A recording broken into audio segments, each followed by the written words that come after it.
Well, good afternoon folks, and welcome back to the channel. My name's Lee, your virtual airline pilot, and back with you again for the second of this week's reviews. And once again we're in Canada, this time on the west coast, and you're looking at Victoria International Airport in Canada, Charlie Yankee Yankee Juliet.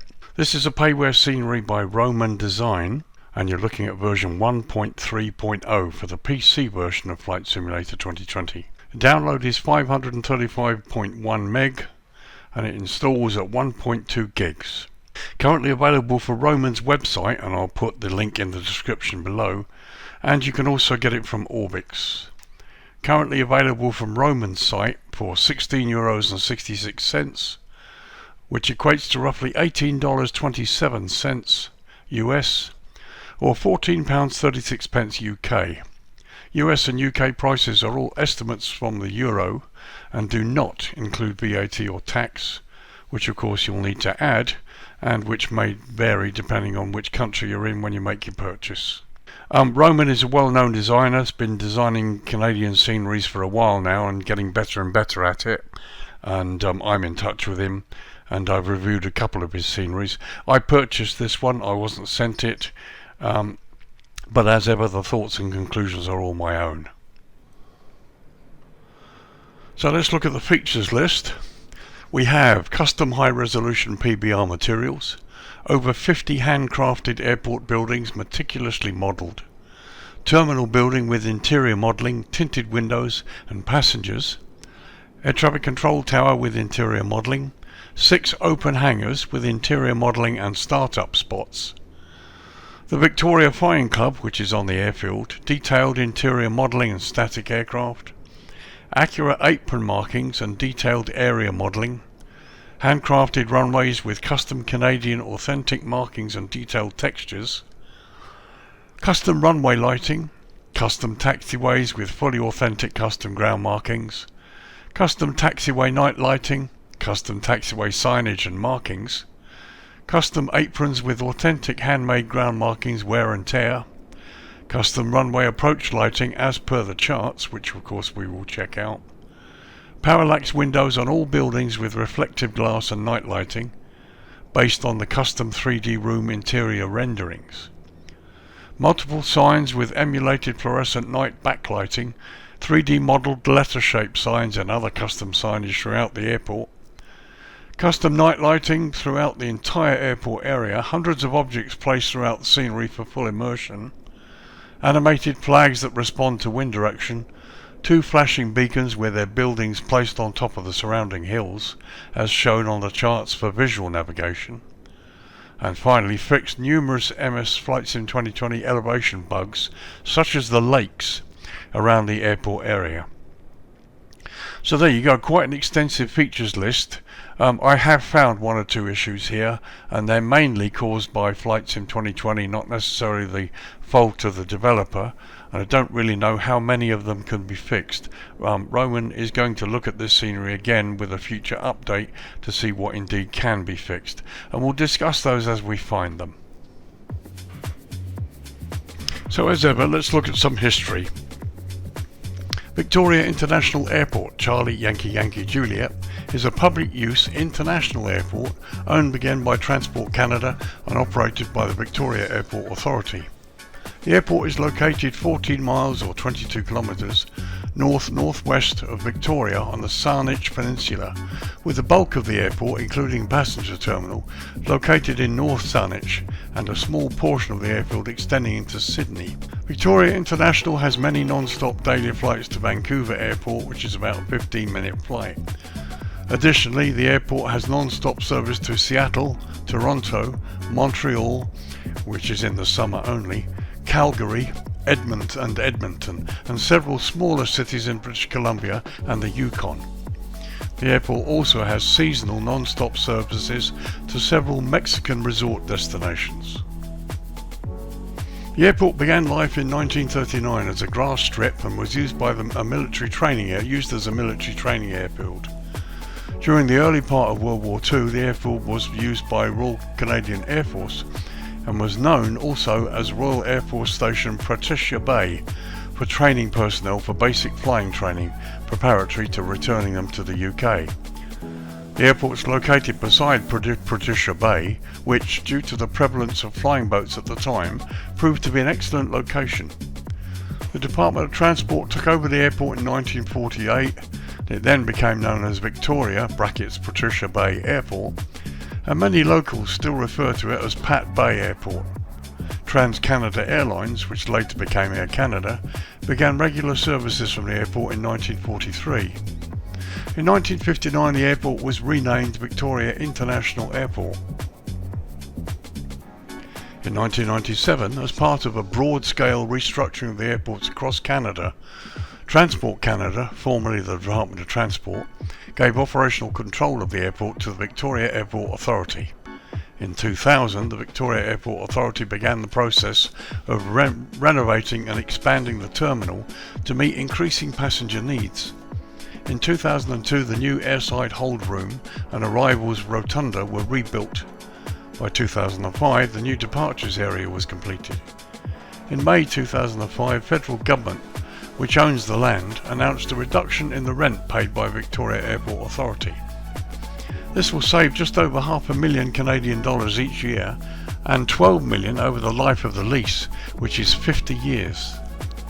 The main terminal has 10 gates, organised as gates 3 to 4, 5 to 11 and 12 to 13. Gates 3 to 4 and 12 to 13 are equipped with aircraft loading bridges or jetways, and we will test one of them later. There are 3 large carousels, luggage carousels, located at the arrivals area for domestic passengers, and 1 for international flights located inside the customs area. Nearly all commercial flights at Victoria fly either to Canadian domestic airports or to Seattle. Seasonal scheduled flights by Air Transat, Sunwing Airlines and WestJet also connect the airport to tourist destinations in Mexico. For the summer 2017 season, Air Canada Rouge operated wide-bodied 767s on its daily flights to Toronto. Current airlines operating out of Victoria include Alaska Airlines to Seattle, Flair Airlines, where they do Canadian domestic flights, and light flights to Las Vegas in February next year, 2024. WestJet, Swoop, Air North, Air Canada and Pacific Coastal Airlines. So there you go folks, a quick potted history. This place has been around for a while, started in the military and became a civilian airport right next to some beautiful scenery, and as you can see it actually sits pretty well in the default terrain and visually looks quite pleasing. So let's have a look at runways now. So runways, and as you can see we've dropped the lighting down to sort of sunset. It's 8:20 in the evening local time. So Victoria Airport operates 3 runways. Runway 0927, and we're looking down the throat of runway 09 now, is the longest runway, measuring 6,998 feet or 2,133 meters. Runway 0321 measures 5,027 feet or 1,532 meters. And finally runway 1432 measures 5,001 feet or 1,524 meters. All runways are constructed from asphalt and they are grooved. So to begin with, let's look at runway 0927. We're looking at runway 09 end at the moment.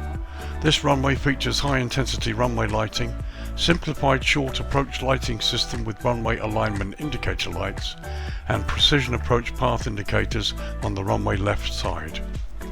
And you can see it has all of that. There's no center line, but you've got the high intensity runway lighting. Here's the PAPIs and here's the sequence short approach. Notice the seaplane base here, which looks very impressive. You have a standard instrument landing system on this runway, and there's also RNAV approach options available too. So let's go and have a quick look at the other end, runway 27. So here we are looking at runway 27 end, and as you can see, exactly the same features. High intensity runway lighting, the simplified short approach system, and the PAPIs on the left hand side. Once again, you have an instrument landing system and RNAV approach options at this end of the runway too. So let's go and have a look at runway 0321.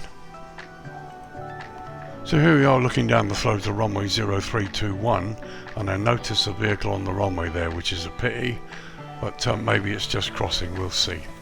Anyway, runway 0321 both ends you have medium intensity runway lighting this time, and basically only visual approaches available at this runway.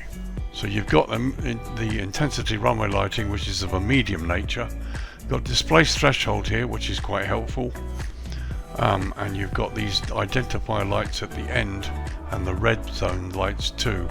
So landing here during the night is really not going to be an option. So it's visual approaches, daytime only for this runway, and additionally special departure procedures apply. So you can take off from this runway during the darkness hours, but there are departure procedures that apply. Let's quick look at the other end, runway 21. So here we are looking down runway 21, and as you can see, exactly the same lighting, displaced threshold at this end as well, and again special departure procedures apply during the hours of darkness, although this realistically is only visual approaches, daytime only. So runway 21 exactly the same as runway 03, medium intensity runway lighting, visual approaches only during the daytime. So let's have a look at runway 1432. So here we are looking down the throat of runway 14. So we have medium intensity runway lighting, the same as on the other runway. Precision approach path indicators on the runway left side, and you can see that there. And we also have omnidirectional approach lights, and it's runway 14 only, so we don't expect to see them at runway 32. We'll have a look in a minute. But here you can see your omnidirectional lights. We've actually got runway end identifier lights here. There's a small displaced threshold for takeoffs. There's the PAPIs on the left. Let's have a look at the other end, runway 32. So here we are looking down the throat of runway 32. Again, you've got your medium intensity runway lighting. You've got your precision approach path indicators on the left side, but this time no omnidirectional lights or approach lights, just the runway end identifier lighting here. Now, departure procedures on runway 32, again special procedures apply, so you guys need to check the charts. So there you go, that does it for runways. The longest run is just getting on for 7,000 feet, just big enough for an Airbus or someone to get in, so very, very nice. So let's do a jetway test. Okay, so jetway tests. So here we are on stand 4. I've got my 737-800. The tug's in position, so the jetway is actually clear to connect. Let's connect the jetway and see how it works.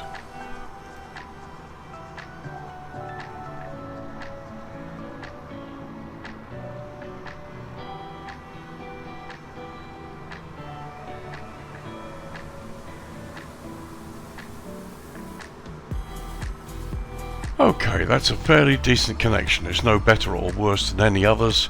As usual, the stairways descend into the concrete, but the wheels turn and the jetway connects pretty good with the moving hood. No sounds on this jetway, but there you go, perfectly acceptable. Let's just get a closer look at the connection. So that's not too bad. It actually hasn't gone through the skin, but at the same time it does leave a gap. But like I said, that's fine. That's no worse connection than any of the others I've seen. And the jetway itself looks perfectly fine. It's nicely weathered and it's got the airport signage on the outside. Let's check from the other side. And there you go, perfectly acceptable. No problem there at all, really. Let's have a quick look inside the jetway and see if we can see the door. So firstly, here's the view from inside the jetway looking towards the doorway. It's nice to see the inside nicely modelled here, and we've got an engineer come whatever who's not wearing a high vis and should be standing in front of the controls, which is great. And there we go, quick look at inside there. Not too bad at all. That looks pretty good. And that's the view looking out from the jetway, well, from inside the aircraft towards the jetway entrance. So let's retract the jetway.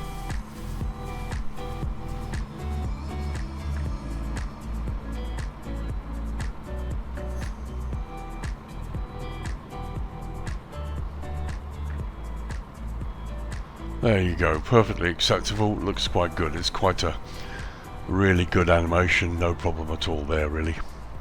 So that does it for jetways.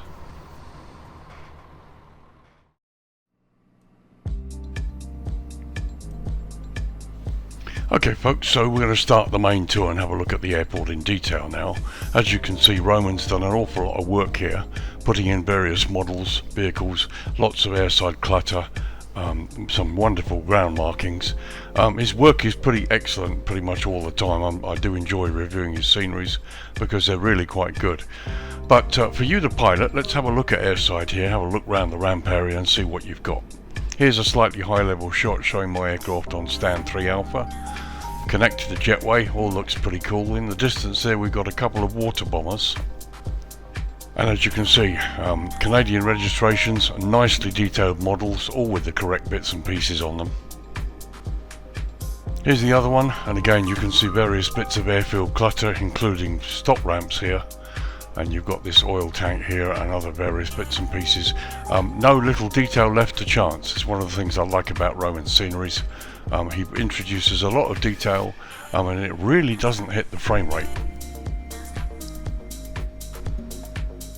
Okay, so let's tour the ramp. There you can see a little grid in the bottom of the concrete there. Lovely concrete textures as well. Ignore the Embraer in front of us, it really shouldn't be there, it's the wrong airline, but there we go, it doesn't matter. So very nice detail, beautifully modelled buildings. You can see we've got internal development. The ramp looks really good, plenty of clutter including stairwells there. Let's just drop down. Now from this shot you can see people inside the terminal through the glass. The modelling is wonderful. Even the signage here, no detail has been left to chance here. It's really nice. And there's another shot just showing the other end towards the terminal. It just looks good, it really does. Let's pop inside the terminal here. And as you can see, excellent modelling in the interior. Some static and animated passengers, all looks pretty good. Some very clear signage inside, you can read it right up close. And once again the passenger models are pretty good, even up close, they all look really nice. Nice view out through the windows.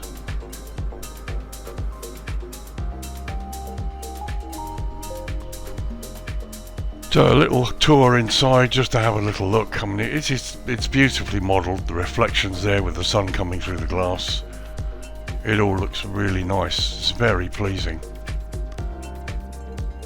Again, the use of high resolution photos there on the left that actually make the shops look more realistic than they otherwise might be.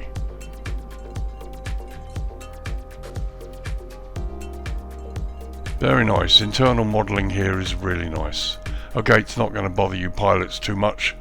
But again, it makes use of the capabilities of Flight Simulator 2020 and gives it the atmosphere that some of us are looking for. And it just shows off the capabilities of this sim. Here's an example of parallaxing. Here you've got the doors where the people go out to landside through the doors there, and you can see what's going on. Not quite so high resolution, but the effect is not bad at all. And here's an example of just some of the detail that Roman puts into these sceneries. Small signs here that even up close are eminently readable and really useful. And here we are coming out of the other side of the terminal.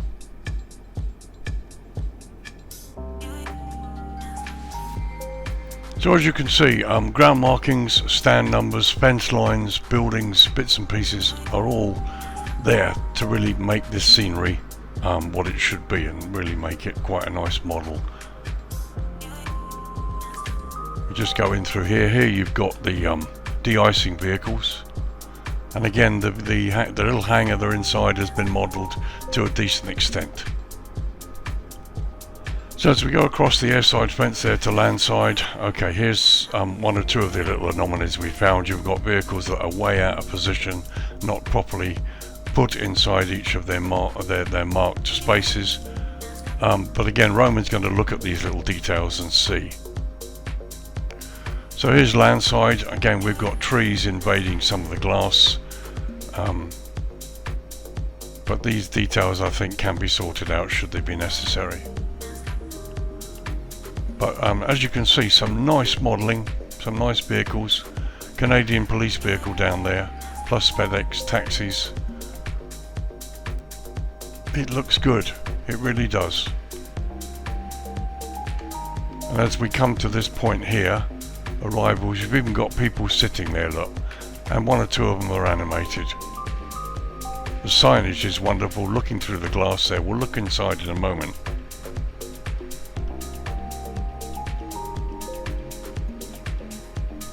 Well, a good example here of signage. I mean, he's got everything, he's done it all, which is great.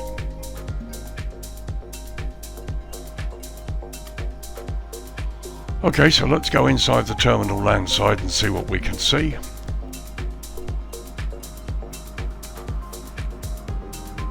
So here you've got the arrivals carousel, two of them there with a couple of bags on them, and again some static people. It's really nice. And once again some good internal signage, hoardings that look good. And here we are, young lady up quite close, not bad at all really. So here are the people we passed earlier on sitting outside, some statics, and here you've got an animated one as well. And just a quick look at the outside of the arrivals building looking in. It's great. The glass is very nicely textured and modelled. So here's the rotunda seen from landside looking in through the glass. You can see an animated person there. Let's pop inside and have a quick look. And as you can see, very nice. Again, the use of high resolution photographs to give the illusion of things going on there. It's nice. It's very nice indeed.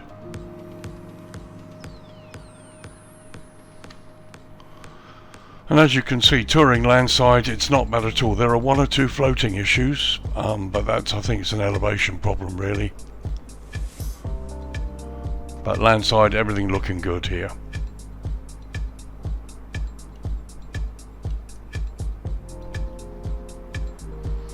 Okay, so here we are at departures check-in on the landside part, and here you can see some animations, and nice to see some kind of check-in agent there too. And just another view of departures there to show you some more people stood there. And as we go up to roof level here, you can even see he's parallaxed here to show you the upper offices inside the building above departures. Here's your animated flag blowing in the wind, and look, you've even got the little chimneys here, and again some great weathering on the building.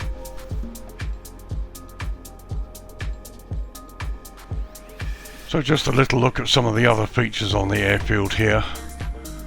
You can see really good use of fence line modelling and some nice little buildings here.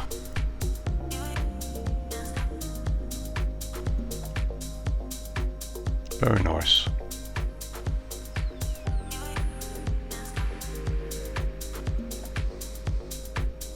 So here we are approaching the museum. Again, there's some lovely models here as well. The buildings look good. Canadian flag blowing in the wind there.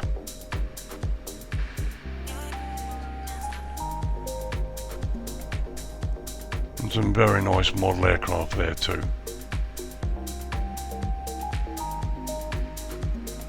And there you've got some more aircraft inside the hangar. Quick look at the museum there for you. The doors are open, you've got models inside and some interior work done, and a nice Spitfire on the right hand side there.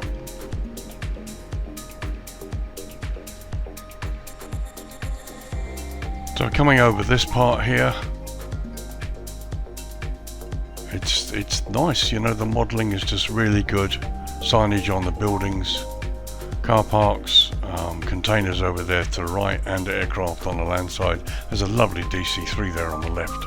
Coming up to the control tower now.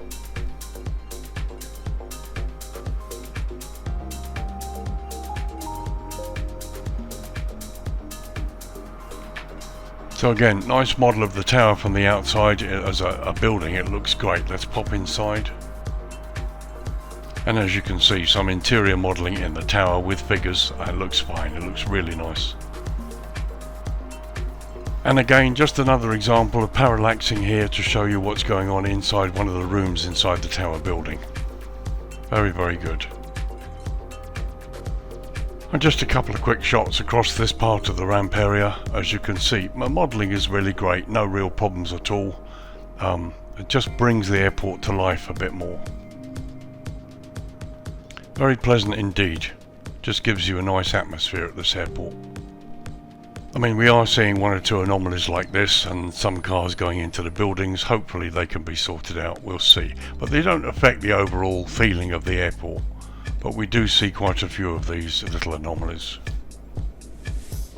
And just a view sort of round the back of that hangar area here, you can see various hangars where the doors are open, where you can taxi light aircraft into it, should you wish to.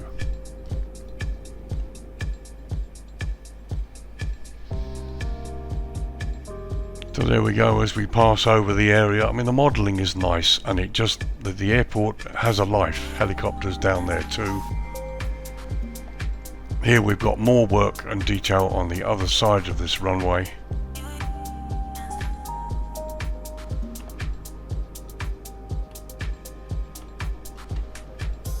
It just looks great.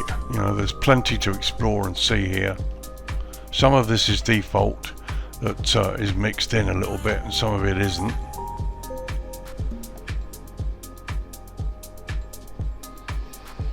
And another building that's been nicely modelled and sorted out here. Really, really nice. You can notice the roads have been properly modelled all the way around. There's the airside fence.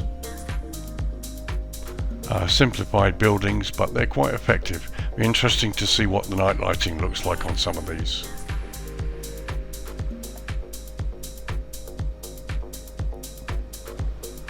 So while we're here, just to look at some of the lighting and some of the signage on the ramp and the taxiways.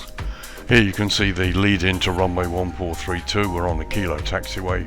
We've got wigwags that work, and here you've got blue airfield edge lights as well, which will really help in the dark. And here we are looking across the threshold, and you can see a good example of the grooving on this runway. And a quick look at the other side. As you can see, no problems at all. Concrete texture is really good too.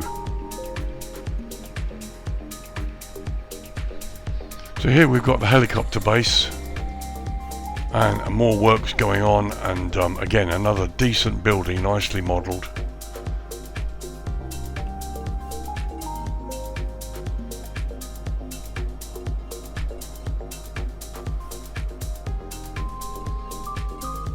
Again, some real nice quality. Open hangar again there too.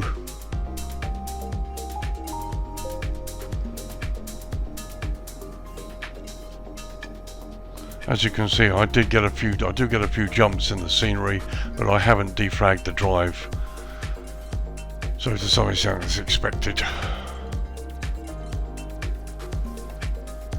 So look inside this hangar, just give you an idea to some of the lengths that Roman's gone to detail the inside of some of these hangars.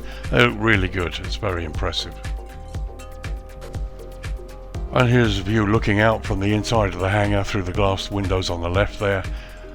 It's very, very realistic. It just is, the ambience is great, I like it a lot.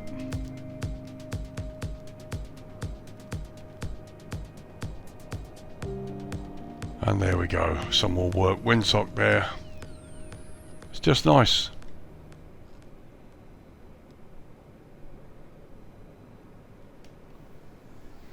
Okay, so there we go, we've had a bit of a daytime tour there. Let's drop it down to dusk now and see what the lighting looks like. So first of all, 10 past 8 in the evening, just wanted to show you what sunset looks like. Here you've got the red glow over the main terminal area part of the airport, which looks really nice. And there you've got the sun coming down in the distance, and the glow on the buildings is just very nice. It's really the sim does it so well, to be honest. It's great. So they're turning back towards the main terminal area again. You can see Patricia Bay in the distance. The whole scene looks very nice. So let's drop it down to proper sort of sunset until where the lights come on. Okay, so 8:30, 20 minutes later, and now you can see the sun's dropping right down and the lighting comes on the airfield. It's quite subtle, it all looks pretty good. I can't see any globes floating around from here. Now looking down the throat of runway 03, to the right you can see the main other part of the ramp here, the main terminal. Here you've got some lovely downlighting inside the hangars as well, and all of it looks pretty subtle. It looks lovely at sunset, which is what I want really. And once again, looking out towards Patricia Sound, you've got the lighting on these buildings that looks really quite effective, and it's perfectly adequate. And here towards the runway you've got your blue airfield edge lights. Taxiway signs are nicely lit as well. It's nice, it's really impressive. So let's get down to the ramp, which is what you pilots really need to see. So here we are looking across the ramp where my aircraft's parked. As you can see, lighting is coming from the proper source. And the ramp area is perfectly well lit, no real problems at all there. And just a close-up look at the jetway. You can see the reflections of the sunlight here in the glass, which is nice.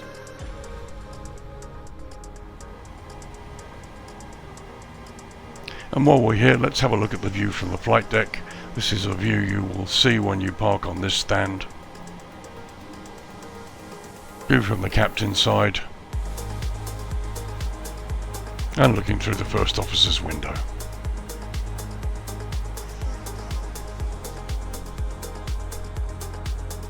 So as we approach the terminal, you can see it's beautifully lit. You can see it from the outside. Quick pop inside to see what the lighting's like.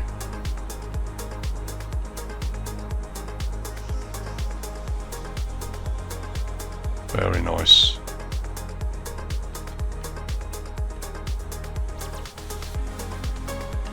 All looks pretty good there.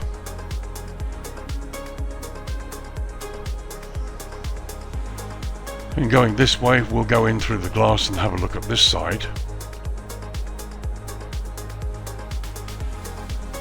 And again, very nice lighting. Nice to see the sunset out through the windows as well.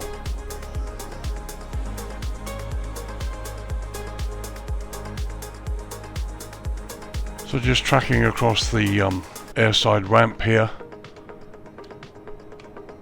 Lots of nice clutter. Bits and pieces, and again plenty of light as the sun drops lower.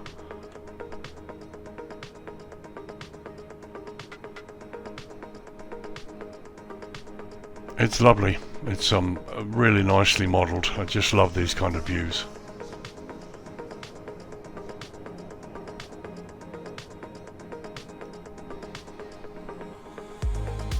And here looking at the rotunda there to the right. And just looking at this section from airside, all looks great. I love the sun painted sign there. As we cross over to landside, beautiful lights.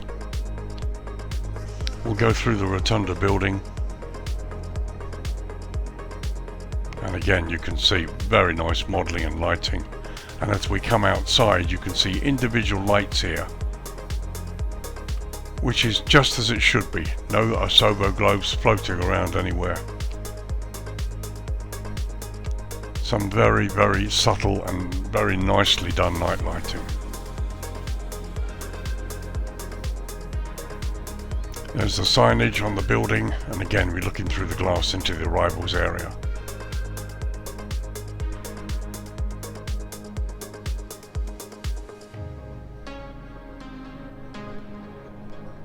And once again, another really good thing here, we're out on this massive car park and the lights are individually placed. No Asobo globes floating around. It looks good. Okay, cars are a bit out of place, but to some extent I can forgive that.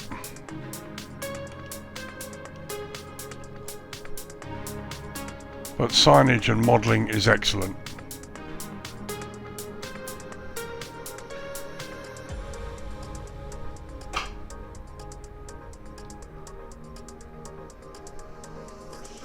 Even right out here.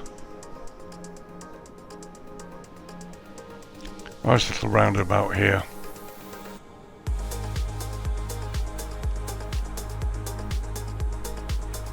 And there in the distance you can see signage right out in the far distance as well. And I don't see any Asobo globes. You know, this is a lot of work's been done here, individual modelling. Very nice indeed.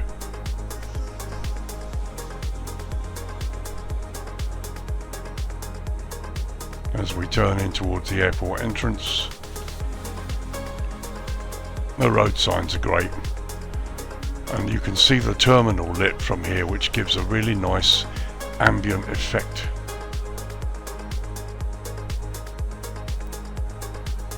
As we traverse up the airside road, the landside road to the terminal, let's cross back to airside and have a look at these buildings. There's a de-icing hangar to the right there.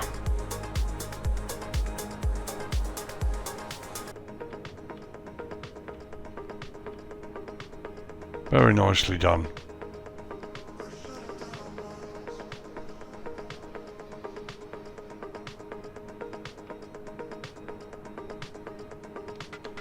So crossing over the runway approach here, wigwags are working, very nice. And here's the museum with its lighting.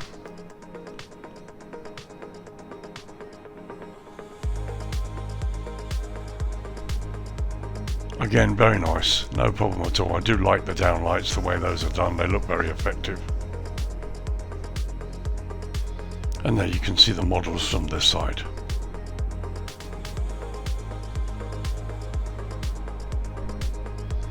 So once again, going across to the GA area, you can see there to the right 1 or 2 hangars are open with lighting inside, which is good. And various bits of lighting on these buildings, quite subtle, bringing it to life. And you know what, I'm looking and I can't see any Asobo globes floating. What a nice job. Again, there you've got evidence of parallaxing on the window, more signage. You know, everything's been done.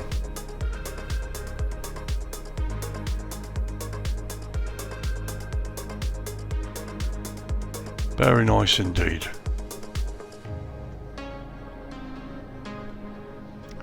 Okay, there's the first Asobo globe I've spotted.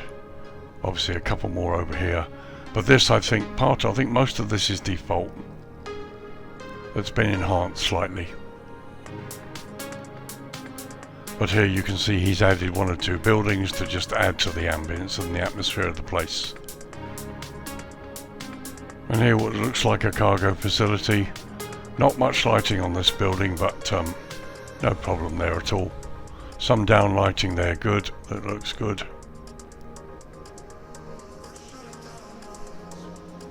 But again, it looks very, very nice.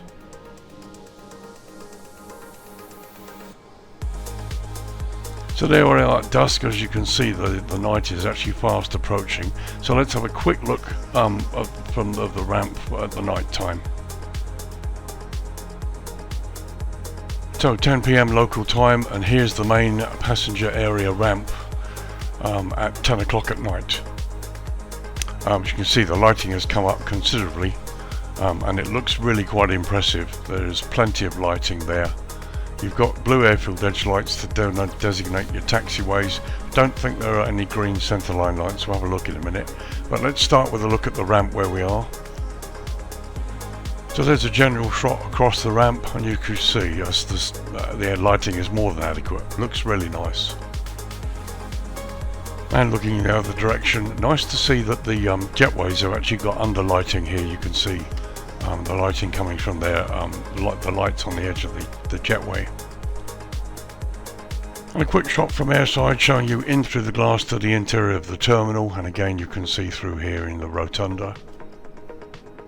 And looking in the other direction, it just looks really nice. Plenty of clutter, all in the right places. Some plant life there too.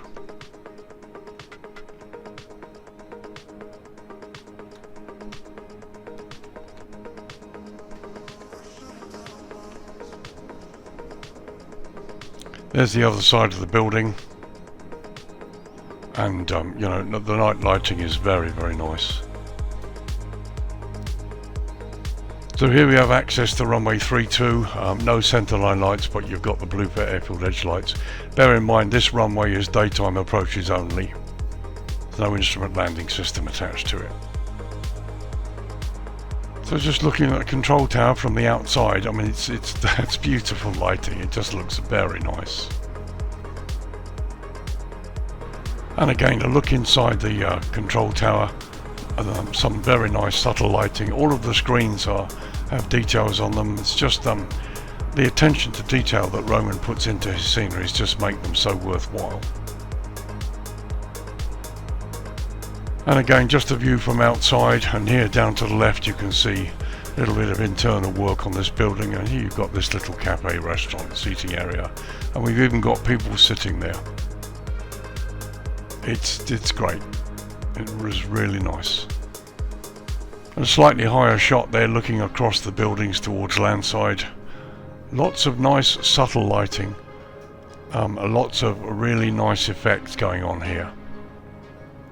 And another view across airside showing you one of the open hangars there with GA aircraft inside. And again you've got this other building here with the private jet, and there's parallaxing on the building too. And looking across to the other direction, it's very impressive. It's very, very nice. So there we are to finish, just a high overview of the terminal ramp area airside. It all looks very nice indeed. Let's go up to dawn now. Okay, 6:20 in the morning. As you can see, all the lights have gone out. The sun's coming up and you get this lovely red glow on the buildings again. And there's the sunrise coming up, and to the lower right there you've got the museum and these other buildings down here in the foreground. It's a beautiful scene. Okay, 8 AM local time, the sun's well up now, and time to give you my conclusions. What do I think? It's a lovely scenery. Roman's work is always well appreciated by the likes of myself and others. He puts a lot of effort into this. Even though there are some anomalies around the airport, personally they don't detract from what's going on, and this is version 1.3.0, so it's already been updated, this scenery, and Roman's going to be looking at it again to see whether he can resolve some of the other anomalies. So I have all confidence in him. This guy's a good developer. He's a one-man band, but his Canadian sceneries are just wonderful, and they're very competitively priced as well. I mean, you're looking at €16 or just over $18 US plus tax for an awful lot of work that's been done by just one person, and this airport has everything. And it's yet another interesting airport on the west coast of northwest Canada for those of you that are interested in flying in this country. The modelling is of a very high quality. All of the parallaxing is of high resolution, so it works.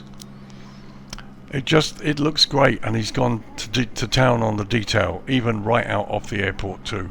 Landside looks lovely, airside's got all you need. It's just wonderful. So definitely worth the price, and like I said, I bought this, I paid for it. I wasn't sent it for review, and I will use this. We'll look again at this and have a look round. So it looks like a beautiful area to explore. Maybe get the helicopter out. So there you go, folks. Victoria International Airport in Canada. Charlie Yankee Yankee Juliet. It's a payware scenery by Roman Design, and I'll leave his website link in the description below. Downloading at 535 meg or just over, and it installs at 1.2 gigabytes. Available from Roman's own site and from Orbix. Not an awful lot of difference in the price. I think Roman's would be a little bit better. And I'll give you his prices. €16.66, which equates to roughly $18.27 US, or £14.36 UK.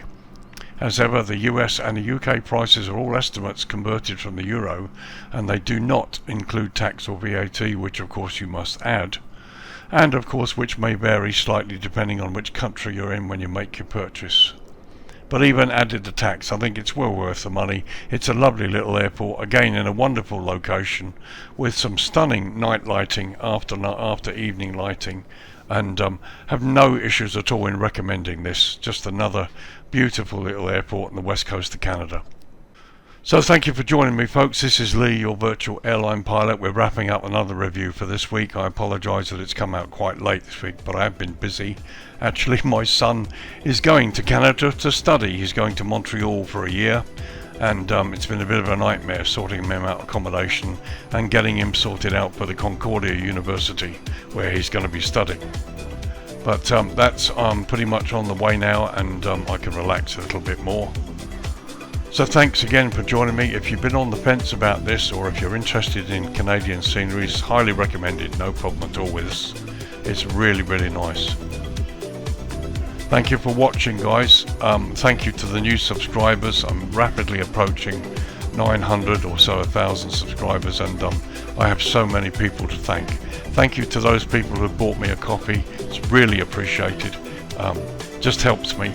I spend a lot of time, my own free time, doing this, and the work involved is quite a lot, and I'm slowly getting better at editing and producing, and I hope you enjoy the content. I apologise for the length of some of these videos, but I believe in showing the viewer as much as I can who's going to be possibly spending their hard-earned money to make the purchase. So join me next week, folks, for 2 more review videos, and I'll see you then. Take care. Bye bye for now.